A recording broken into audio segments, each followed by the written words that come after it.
Alors, c'est la pleine lune le 29 juillet à 16h56 précisément.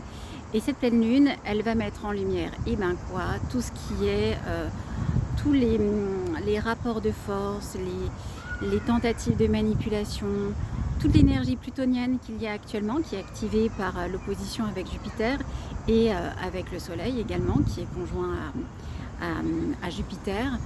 Donc actuellement, tu peux vivre un peu une période de tension en fait. Tu peux te sentir un peu pressurisé. Alors ça peut être par plein de choses, hein. Moi, mes consultants, ça touche autant, par exemple, des soucis avec des organismes qu'avec des membres de leur famille. Enfin, il y a une notion vraiment de pression par contre. Quelque chose qui est en lien avec une forme de pression, de destruction, de manipulation.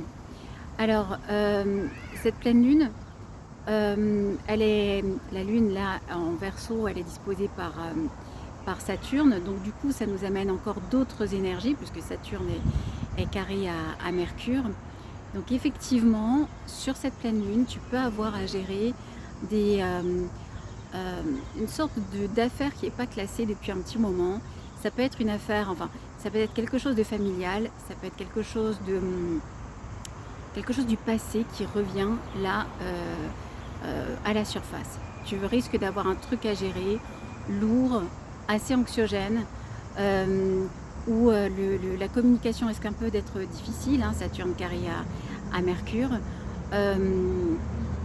Voilà, donc alors je te propose quand même une solution, parce que c'est bien beau tout ça, mais tout l'enjeu de regarder justement ces différentes dispositions planétaires, c'est aussi de voir quelles sont les éventuelles portes de sortie. Alors ça va faire un petit peu bateau comme ça, mais en fait la porte de sortie, eh ben, c'est clairement l'énergie neptunienne. Il y a un sextile de la Lune à Neptune qui est aussi en Bélier. Et ce sextile, c'est une chance, c'est une ouverture pour sortir un peu de ces tensions Pluton-Jupiter, Pluton-Soleil. Ta porte de sortie, c'est Neptune. Alors Neptune, qu'est-ce que ça peut être pour toi? Ça peut prendre différentes formes.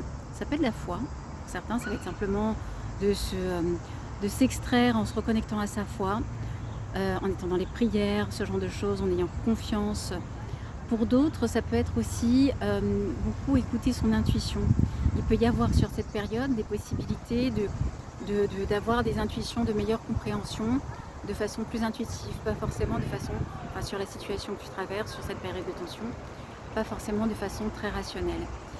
Je voulais dire autre chose encore, mais je sais plus. Alors attends, on avait la foi, on a l'intuition. Ah, on a une chose toute bête, ben, voilà la chose un peu bateau que je voulais te dire. Eh bien, par le pardon, par le côté, par la compassion en fait. Il ne s'agit pas de se laisser marcher sur les pieds, mais il s'agit de ne pas rentrer dans la danse en fait. Dans la vie, on peut faire le parallèle, on peut faire une sorte de métaphore avec une danse en fait.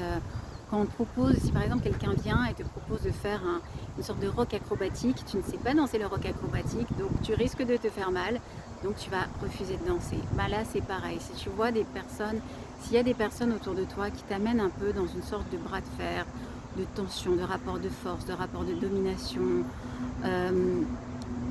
pour en sortir, la clé, en tout cas là par rapport aux énergies astrales, c'est de ne pas rentrer dans le jeu, de ne pas répondre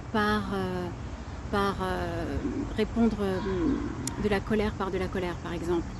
Là il s'agit de botter en touche, d'être plutôt dans quelque chose, dans un rapport un peu plus presque de compassion. Encore une fois, tout dépend de la situation que tu traverses, hein, préserve-toi bien sûr, mais ça peut être une solution de ne pas rentrer dans le rapport de force, d'être plutôt dans quelque chose d'un peu extérieur, assez bienveillant et de rester dans cette posture-là. Celle-ci peut te préserver quand même de ces énergies. Donc voilà, j'espère que cette vidéo t'aura éclairé pour cette pleine lune et je t'embrasse bien fort. À tout bientôt. Ciao.